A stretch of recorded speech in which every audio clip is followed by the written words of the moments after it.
Welcome, everybody, to the Depths of Motherhood podcast. This is a special season dedicated to the tribe of the mother. But also, I know any mothers listening will find this extremely valuable. I've created each episode to offer simple, digestible, and supportive information, which I hope will educate and inspire anyone who listens. So, this is by popular demand. Please help us to educate and support the tribe holding the mother.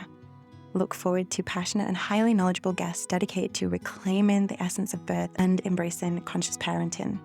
Throughout our time together, our guests will serve as the guiding voices, illuminating the path towards a deeper understanding of preconception, pregnancy, birth, and postpartum. This is with the mother and the baby being the center of the exploration.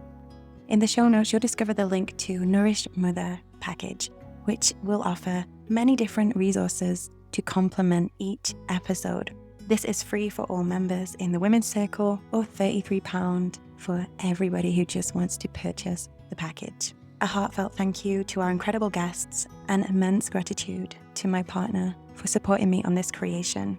And finally, last but not least, special thank you to Araya, my daughter, for being the endless well of inspiration.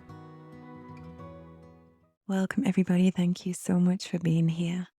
This week, we are holding space for the men. We'll be exploring their rites of passage from boyhood to manhood and to fatherhood. For women, we have very obvious biomarkers which help us to identify and experience these blood rites of passage more consciously. But for men, the markers are often less clear and the path can feel less defined. So I invited Dan to share his perspective on how we can honor these rites of passage, not only to support our families and our communities, but to honor the men. Dan is a writer, wilderness guide, men's work leader, and somatic meditation teacher. He has helped to instigate and lead a part of the current global men's movement. He has been a guest 3 times on the Joe Rogan Experience. He's also directed and produced over 50 episodes of the hit hunting show Meat Eater. As the visionary and the founder of Every Man, Dan has led transformative retreats, hosted a paradigm-shifting podcast, and had the privilege of speaking worldwide on masculinity, fatherhood, and spirituality. Dan's ethos is not just about being separated from the body, this world, or life itself. He experiences it all as sacred, from the mundane to the wild. Dan is a devoted husband and father to 2 young boys and a daughter. Today, we're going to listen to Dan as he shares his experience with the shedding of the protective conditioning layers that many men carry. He'll also share his vision for the future. As we spoke about a lot on different episodes, a rite of passage is a transition from the known to the unknown. It's a stepping into a new role and experience in this human form. It's this moment in time that asks us or tells us it's time to shed our old identities and embrace this new way of being. This is to be experienced and witnessed by the people around us, for them to hold space for this transition and to be there present when you return and to honor this new expression of yourself. In my younger years, I carried this energy of rejection towards men and belittling the idea that I would ever need one. I felt fully independent, that I could create the life I wanted all by myself. And this belief has come from my own experiences in this lifetime, from stories I've heard through my mother and father line, the exposure I had to the media and the pop culture growing up. And this belief that I had to be independent to survive in this world, that I wouldn't need the help of a man, became a protection mechanism for me that I held on to so deeply. My father was absent most of my life until I was 18. My experience with my brother's father was very abusive on many different levels. As I explored relationships with men in my life, I was drawn towards men who I could easily overpower in the relationship dynamics. I didn't know I was doing this consciously at the time, and I was withholding parts of myself as a way to protect my heart. And then during my time in the military, I witnessed men following leaders who did not speak truth, who failed to defend themselves or their families, who were disrespectful, dishonest, and often unfaithful. But yet, despite all these experiences I've spoke of, I also met and was brought up by beautiful men. My brother, who was so compassionate, so soft, so gentle. My grandfather, who's was completely devoted to me. And then my stepfather, who has played a huge role in my healing and understanding of men. And then I did meet my dad later on in life. And as I got to know him, I could experience his openness and his honesty and his deep desire to rebuild our relationship. Some of my closest friends have been men, and I've seen their strength, their love, and their capacity for tenderness. And finally, my partner, Elan, who I met nearly 5 years ago, has taught me so much about love and how to hold space and how to stay through the hard times. And he has created this opportunity for me to soften into my full experience as a woman and as a mother. So I've lived both sides, and I choose to believe that we can rise together. I had to unpack and heal a lot along the way, as many of us have, and we've held a lot of circles honoring the father line, our ancestral line, our relationships. As we come to broaden our perspective and open our heart, we can see behind every person there is a whole lot of experiences, memories, traumas, wounds, desires, all of these things within one body. And then there is the soul that's never changing, that is there in loving awareness, no bias about how we show up, just there to witness it all. So I hold this vision in my heart of a new earth where men and women can come home to themselves and can live in this world as the authentic expression of themselves, and that we can hold space for one another when things get rocky, chaotic, confusing. And as Dan talks about in this episode, he doesn't have all the answers to how we can work through this, but he is committed to showing up. And that is so, so beautiful. So before we dive in, I want to invite you to join our 6-week Women's Circle Facilitator program. This program is our second cohort. This program is designed to support you to create a space to deepen into your own needs, shadows, and desires, whilst remembering and experiencing the healing, the replenishment, the strength, the mystery that comes from Circle. And circle is a word that I'm using to communicate the intention of coming together as women to fully see one another, to hold space for our expression without trying to fix it or change it. And that can look many ways. And a circle doesn't just stay confined to that experience. It continues to ripple outwards, touching the lives of the other women in our lives, our families, friends, community, and on to the collective. And you do not need a certificate to hold a women's circle, but this 6-week gathering had been called in by our community. And so here I am. And the first cohort is beyond words what came out of that space. We're only having a very small group. As I record this now, we have 5 spaces remaining. The idea is that we have smaller cohorts so that we can really get to know one another and support one another through this 6-week journey and beyond. This program is offered on a sliding scale to make it more accessible. And then from the 1st of December, the price will become fixed. Now we're about to step on this journey with Dan to receive his words, energy, and insights. Bring your awareness to your heart. Imagine a soft, warm light glowing there. With each breath, let this light grow stronger and stronger. Feel the sensations emanating from this warm light. Notice how it moves through your body. And see and feel this light expanding around you, creating this bubble of love around you. Coming to feel your body soften in this space of love.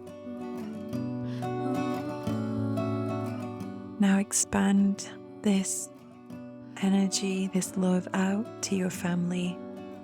Picture them surrounded by warmth, love, and care. And deep breath in. And as you exhale, let this bubble grow further, reaching your community and the land that you are on. Feel into this sense of connection and gratitude, and let it flow from you. Let's take 3 breaths there, really tuning into the sensation of gratitude.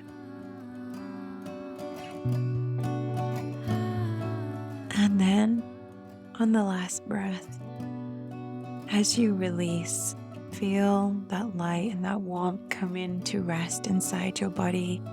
There might be a specific place within you where this light comes to rest, or maybe it moves through your whole body. Whatever feels good for you. And when you're ready, you're just coming back to this space and opening to receive this beautiful conversation. Thank you so much for being here. Dan, to the show. Thank you so much for being here. Yeah, you're welcome. I'm excited to chat. I found you through Rochelle, and I was like, I would absolutely love to get you on the show. And it's something that's been in my community physically and online to have this conversation about these rites of passages into manhood, into fatherhood. And especially because a lot of my friends and friends online are bringing through boys right now. So they're pregnant, and there's a different kind of anxiety that comes with that. There was first this thing of like, oh, we're having girls and we have to do all this inner healing. And now we're realizing, well, you know, it's the same if we're bringing boys through. There's still a lot to hold through this. So I would love for you to share like how you got into doing the work that you do. Do you want a short, medium, or long version? What wants to come through today? How I got into doing the work that I do, I mean, I think the first thing just to name is I grew up in a very small agricultural farming town in North Dakota, which is like equivalent to Mars almost in a sense. So like the culture and the setting of where I grew up was just very removed. And I had a small family and I was very loved. And there's just an immense amount of things that were unspoken and unlooked at. So I think I had this interesting upbringing of both a very frontal barrage of love and care, but one that carried a lot of darkness that was just unaddressed or unlooked at. And which, you know, I think a lot of people could say some version of that potentially.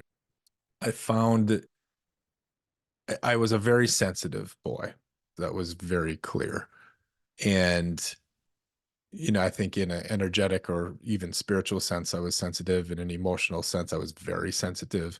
And as most boys, that doesn't get developed, right? And so there's just sort of this ball of sensitivity at the beginning of my life that in different ways just kind of got left, right?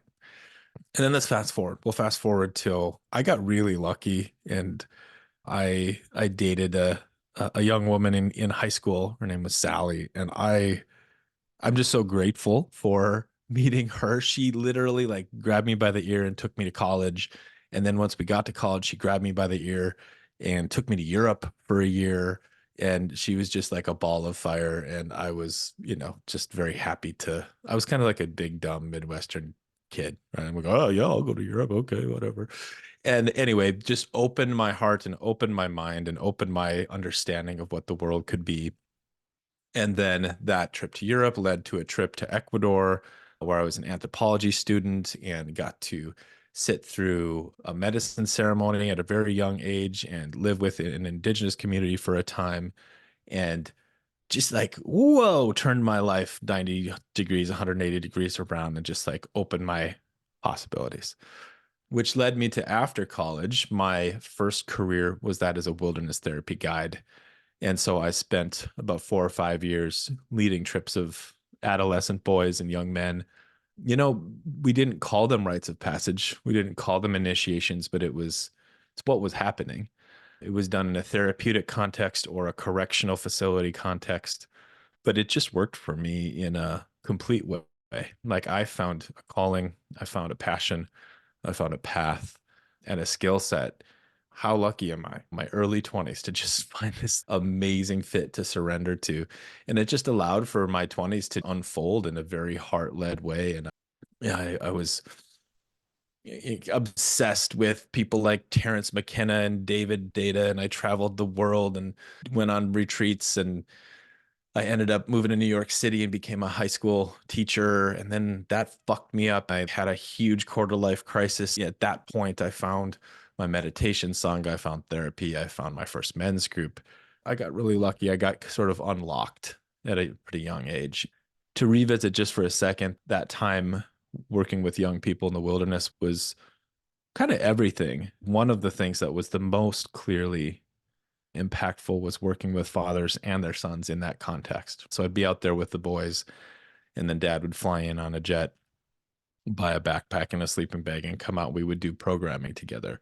And the experiences of having those boys and their fathers actually see each other, actually meet each other, actually feel each other, let the love flow, let the anger come out, was the most powerful thing that I've ever experienced, and still remains as some of the most powerful experiences I've ever had. And so Mm, what I found was I got to experience firsthand the pent up life force and energy and love in the males in our Western society. mm, And I experienced it repeatedly. And I repeatedly experienced what happens when that relaxes and the energy can actually come out.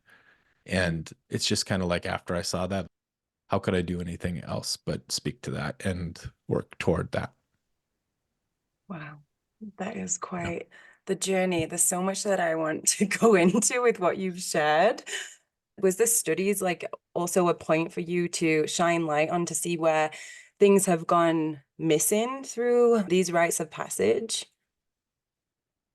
I mean, I feel like everything's been my study has been mostly experiential, right? Like I haven't had my nose in too many books. There are some books that I call out all the time, and I think I would name this one more often than anything else, and it's The Will to Change by Bell Hooks, which was written in the 90s, and a clear description of what's missing in boys and men from, one of the most brilliant and gifted and loving feminist writers, ever. And to sort of uh, squeeze it down into a bite-sized piece, what that book, The Will to Change, is about is the recognition of the harm that the dominant patriarchal system does to boys and then the men that they turn into. And it's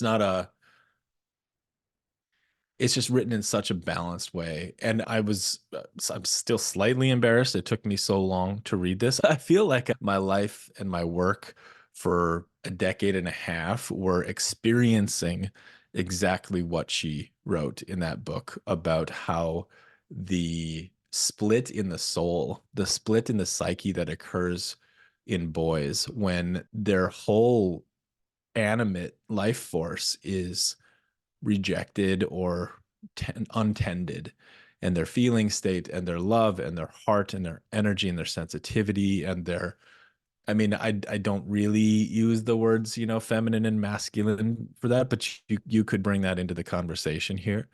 And I have two boys and a daughter, right? And I've been very, very intentional about how we hold our boys, and my daughter too, but just speaking about them as little boys right now, what wildly beautiful and complex creatures. They are, right? And for one fucking second, if I felt myself pinching off their full spectrum of life, it would feel like such a massive crime, you know? And I'm not saying in any way that there aren't things that I'm missing or that I'm doing it all the way well, but that book, The Will to Change, it goes into such exquisite detail about what's actually happening there. And most men's life from that perspective are an emanation of having given up the core part of life, right? Wow. What is the book called again? I know you've just said it twice, but I just want to, The will to change. The Will to Change. The will to change. Thank you so much. I will be finding that.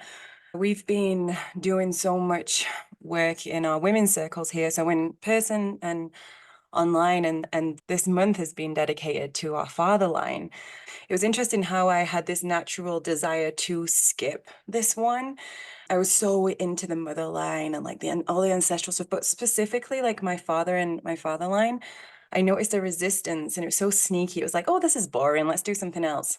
So anyway, that's the reason we really went into it. And so many women felt the same. And as we sat in circle, I'll say about the physical circle, we did a meditation. We tuned in to how that father line resonated inside of our body and the difference between the mother line. And as we connected to father, it was interesting because we used like story medicine afterwards to share openly what we wanted to say to them. And as each woman shared, it was so interesting, the like themes that ran throughout of where the father hasn't been there emotionally, physically, neglectful, abusive in so many different ways. And from that the moments, so many women were able to soften to see, oh, like I knew there was something like not quite there that didn't feel quite like nourishing, but I wasn't sure until I heard someone else say the words that I was feeling. And I also noticed something very interesting. After that circle, all the women had this anxiety and we checked in with it, like, what is this? And we came to this like collective conclusion that we've taken on a lot of what our fathers were not able to give us. So when we bring it up and we talk about it, it's very vulnerable for us because we actually have attempted to embody it or fix it in some way. So it's like we're like torn open compared to our mother, because I feel like a lot of us have done work on our mother and we haven't taken on as much in certain ways, and other ways we have. Mm-hmm. But the father was one that was hidden underneath the layer. So when it came up, we felt super vulnerable and seen and open, raw. And so I've been so curious because this has then been in my whole awareness, and I'm speaking to the fathers here and this community and the ones that I know online and in my own family. And it's like, so what do we do now? We know we want to show up. One of my friends has just broken up with her partner, and his words were, I do not feel like I've transitioned into being a man, and I don't know how to do it. And I want to be a father. Even if we don't have Yeah. kids, I want to father the family. And they were the exact same words of my brother. And he took his life. Like he just did the transition. He got stuck in limbo and he just Yep. didn't know who he was. So I wondered if you could like see what comes through from what I've just shared. Well, yeah, it's just this last weekend. I just came back from leading a weekend men's retreat, and I said the word initiation earlier when I was talking about the work I did with boys. And I mean, you heard this from several different people. Just the simple statement that our culture doesn't, our over culture, our larger culture, doesn't have any function of initiation for us, particularly for boys and men. I kind of get a little bit frustrated with the conversations about that. They don't ever feel like they have their feet all the way on the ground. I feel it's just this like, oh, we don't have this initiation. We don't have, or there's, so I've been like tuning into that. I've been tuning into that more and more. And I think the first thing I want to say is what you described about the women in your group kind of identifying that there was, something missing or something that then you had to take on or find or work with. I mean, the image that came to mind is that, literally if a man has had his heart removed, surgically removed from his body, and then lives his life, and then is asked to give that heart and love energy to others, but there's actually no heart there, right? It's just this like empty void space. And that's a dramatic image to me to sort of look into, but there's something resonant and even potentially accurate about that. And it's not just the heart. I don't mean in the sense that it's like men's hearts are removed, but in that direction anyway. And what I'm more and more clarifying for myself, and my work has shifted from just men. I mean, when I was younger, it was boys, and then it turned toward men, and now it's turning toward kind of like the whole chain, the whole sort of stack. And I think, if, and I try not to get too lost in big giant dreams and visions anymore, but um men do need to be initiated. And what I mean by initiated is they need to have a very clear guidance into knowing who the fuck they actually are and what that means. Right. And I mean that on several levels, not just like, what job do I want and where do I want to live, but no, the bigger sense of who you actually are underneath it all. And not just one glimpse, but an experience of that in interaction with other men, with yourself, with nature, and then with your community at home. And there's this initiation, to take Father Richard Rohr's perspective on it. It's simply a guided experience into a sense of wholeness and oneness. And it is a look underneath the dualistic idea of what we think ourself is.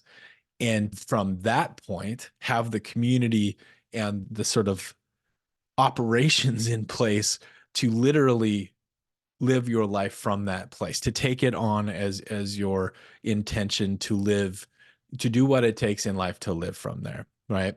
And so what I would report back, and this is kind of what I've been doing for a long time, but just from this weekend, literally with the right, under the right conditions, men's clarity, their love, their sense of wholeness, their brokenness, their everything. It's right fucking there. It's right underneath the surface. It actually doesn't take long to get to it. It's not a complicated process. But if we do not help men find that whole part of themselves, then they will not be able to love and offer you can't offer a part to yourself others that you don't have, that you don't know where it is.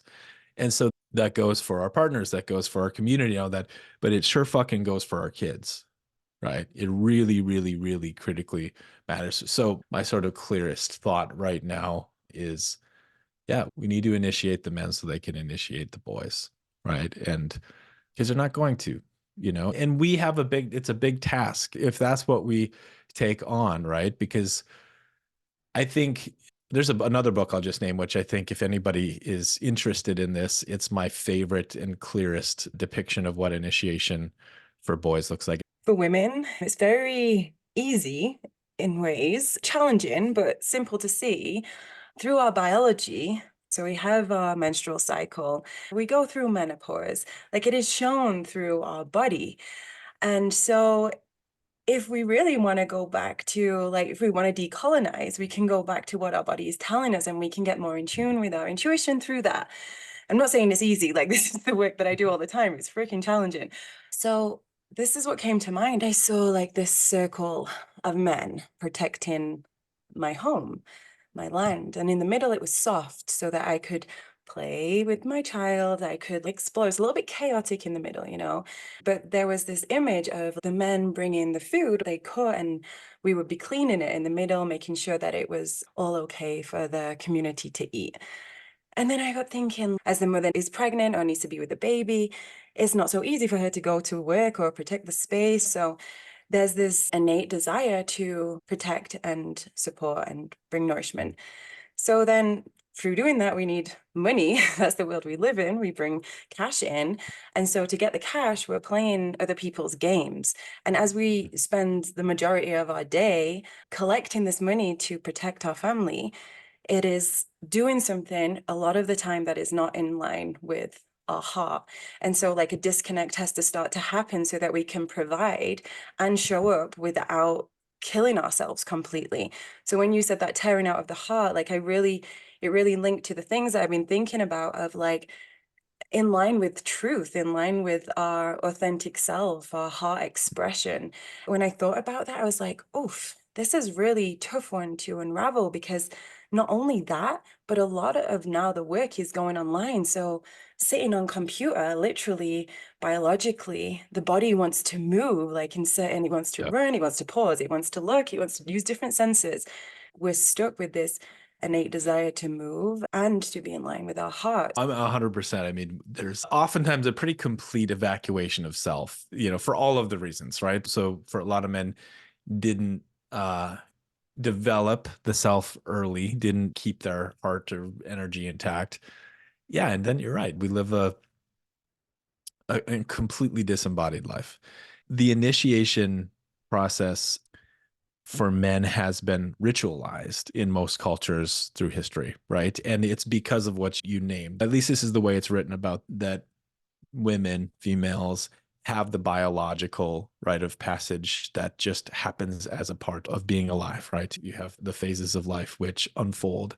And for men, it's less clear. And in a lot of those, so what the initiations were comprised of was at transition moments in male life, a function initiation is a function of a community. So the community basically needs that boy or young man to grow into its next step. So it puts him through a series of experiences or challenges or trials and allows for the greater self to emerge, right? And then it gets witnessed, it gets honored.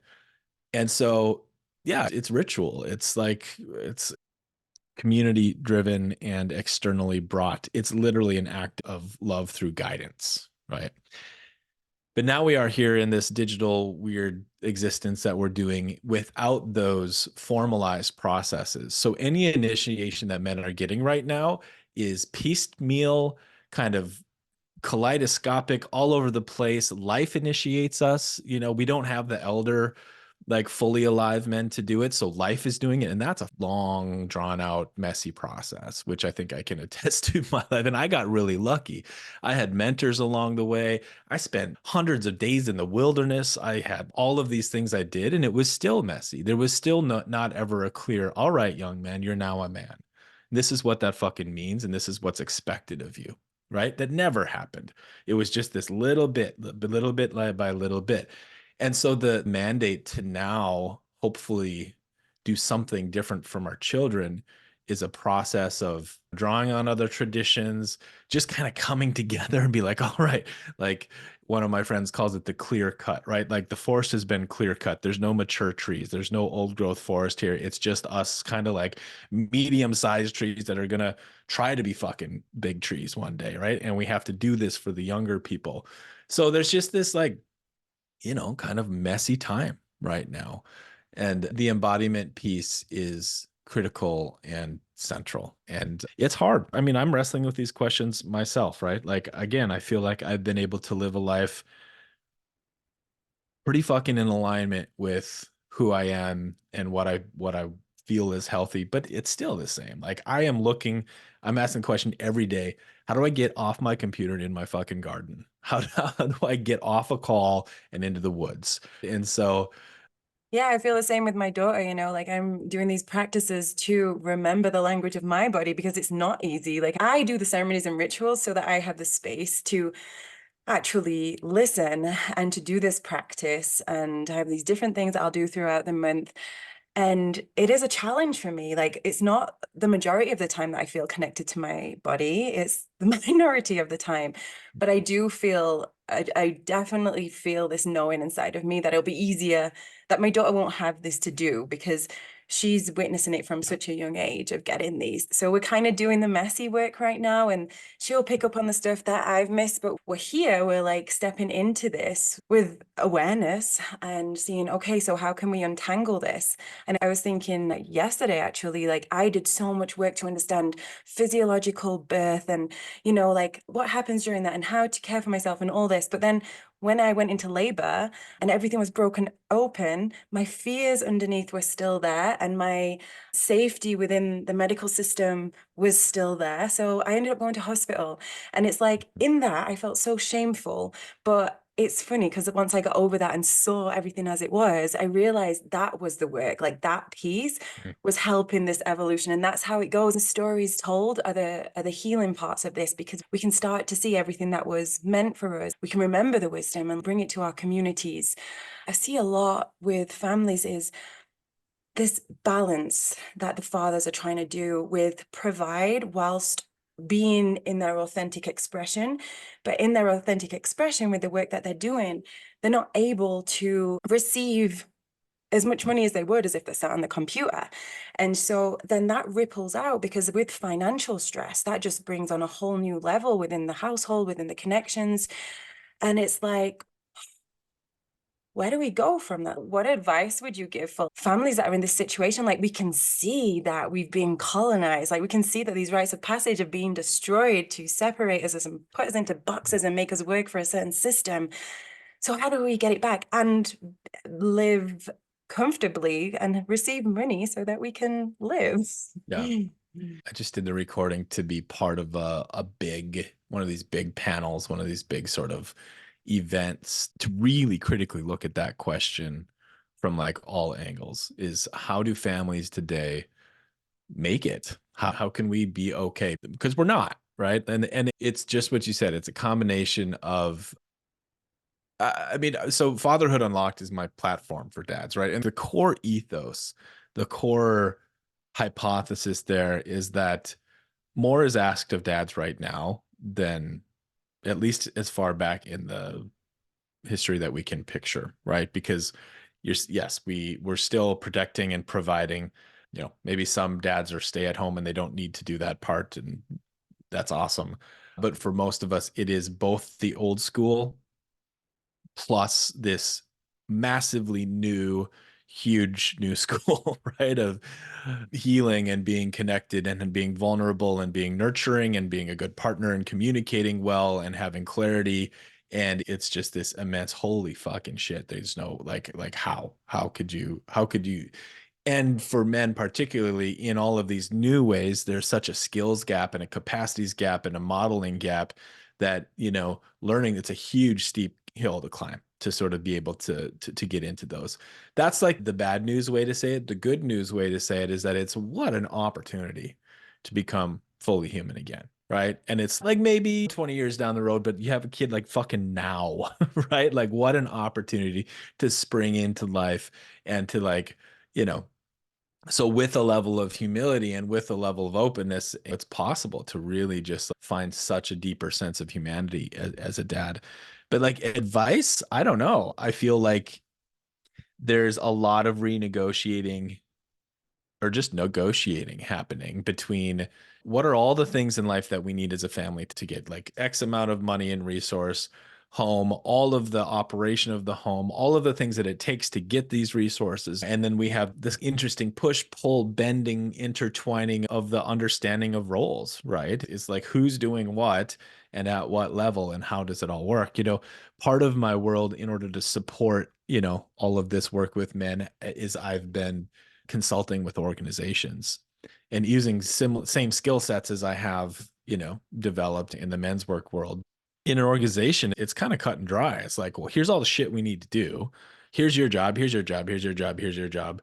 Like it gets messy, but it's kind of clean and clear, right? But at home, we have this really big identity piece, right? There's this huge identity piece that's unfolding and shifting. Let me try to actually answer your question. What can we do?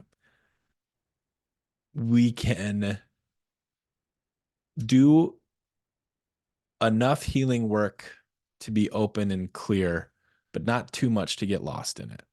That would be one. We can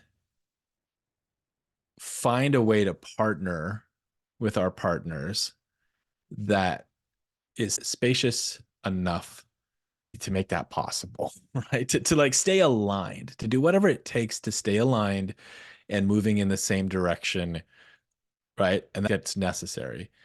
And then there's the I think in the midst of all of this spiritual, emotional, subterranean stuff we're living in, or many of us choose to live in, we have to really also, play the game well and have a fucking plan, right? And like, and that's hard. That's hard for me. If we're gonna make money, we have to make money, and we have to like do that, you know? And I think the whole thing is best supported by a local, in-person, actual vibrant community. But that's tricky too, right? Because I mean, I'm projecting, I'm making judgments and just like looking through my life, but you know, like there's actually I have been in, done healing work and been in healing communities for a long time. And I've noticed there's a point at which the returns start to diminish a little bit. Cause if you get too healy, then making money's fucking hard. Right. And if you're in a community where you're just only really locking into trauma and healy stuff, then, it's like this great challenge of this middle path that we're all in together. Right. How do we make it happen? What we've done is we've moved to a rural place. We're doing our best to build local community. We talk about going completely off grid, but then here I am, like on my fucking computer all day, every day, right? So we're working on it, right? We're working on it. What? I don't know. I don't know. That's my best guess.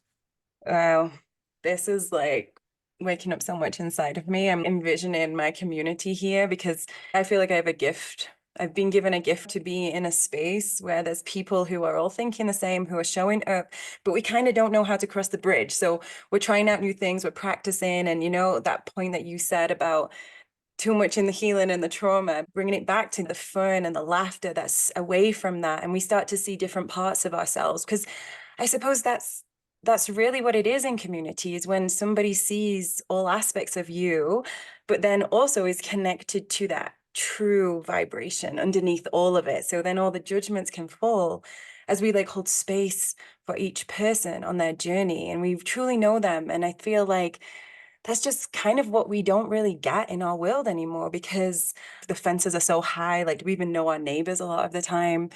And these skills like that you speak of, that men are trying to like remember and call in, we were not taught them at school, and probably they weren't role modeled around us.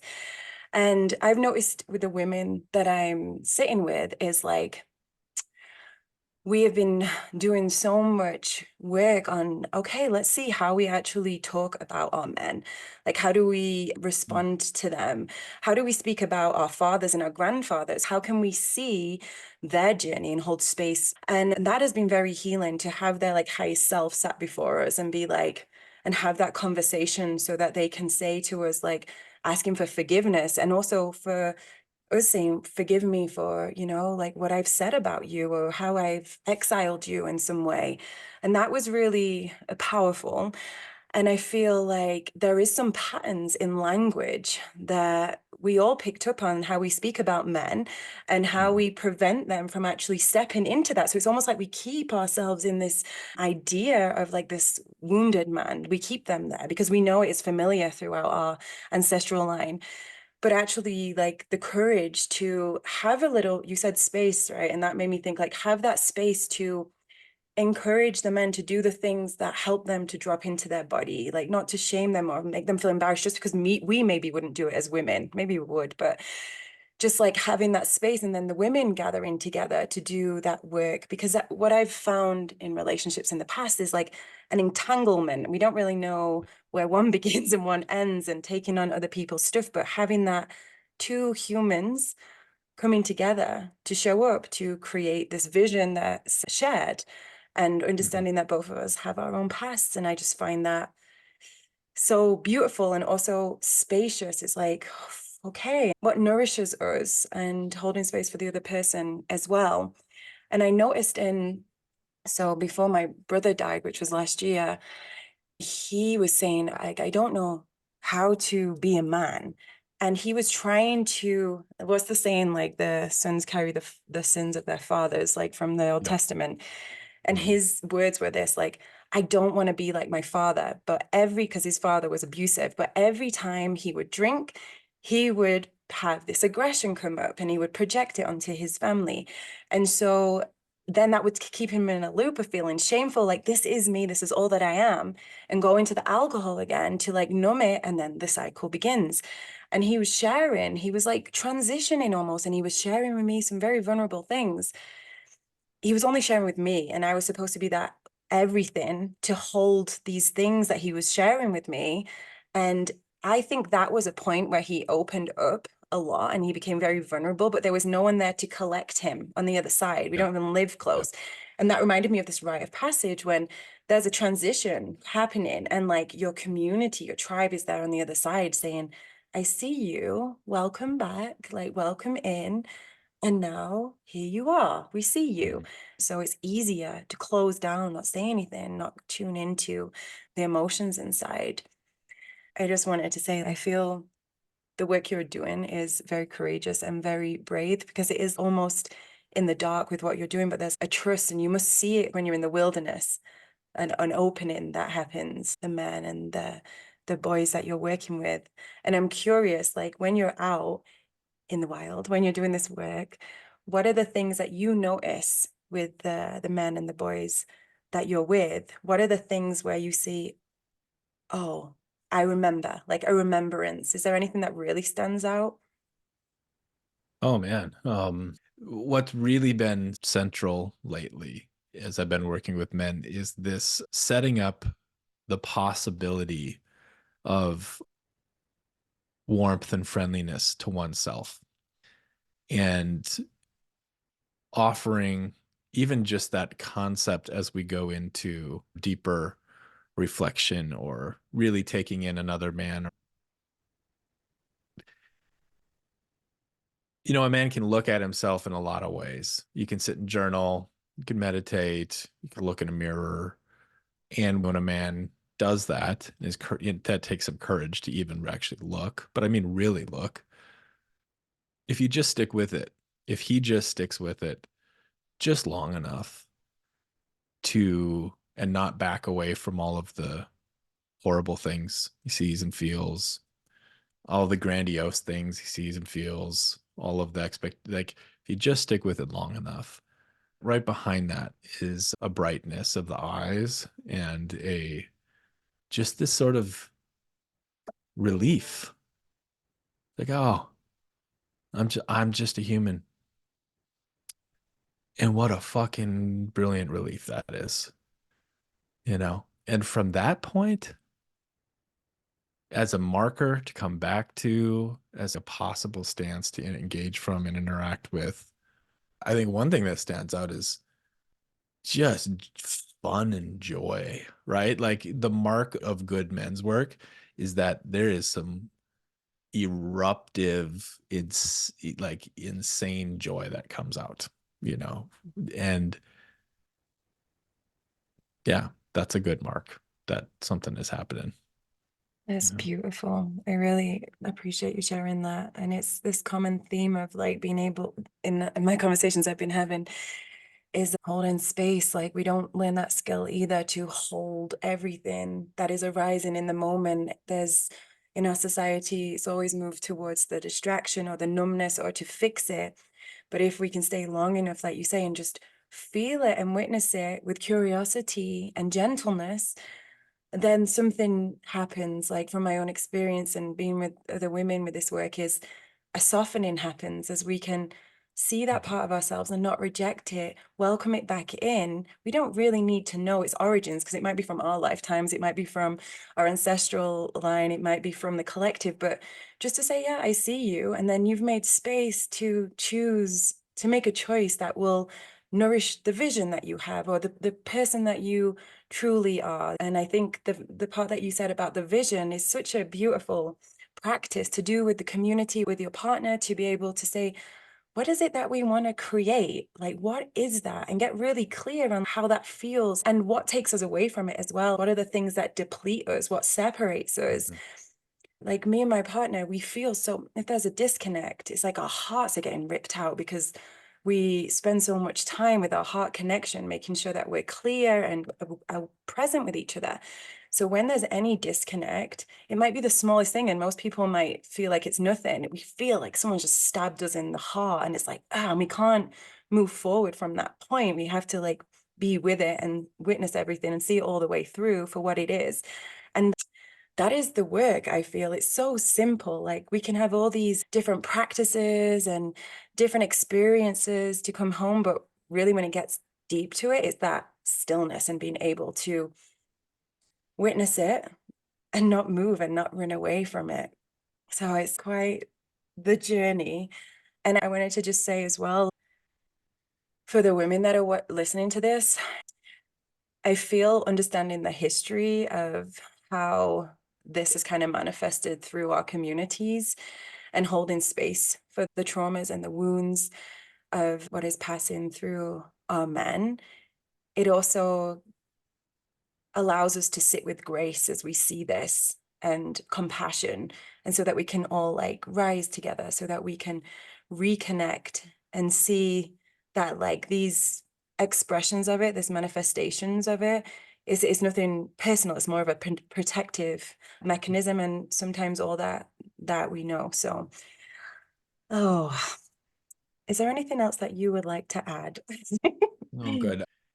Yeah, just very recently, I can't find the actual quote. I don't know exactly where this comes from, but there's this idea I came across, which is that the best way to change the world or make a positive impression in the world is to make your home where you want to be. And that feels so spot on, both in terms of, you ask the question, like, how do we do this as families today? Maybe that's the best answer that I could come up with or that I've come across, right? Is make our home where we want to be. And I mean that in a practical sense. That's exciting to me, but also in a being sense, right? I think if this is my home, if my body and my experience is my home, doing what it takes to just living in acceptance of that, right? And so all of the ways which are we scramble or I scramble or exit or just all of the things, right? That feels sane to me, right? Just making this and my family's home like this is it. This is the spot. Here's where we want to be. That feels really healthy.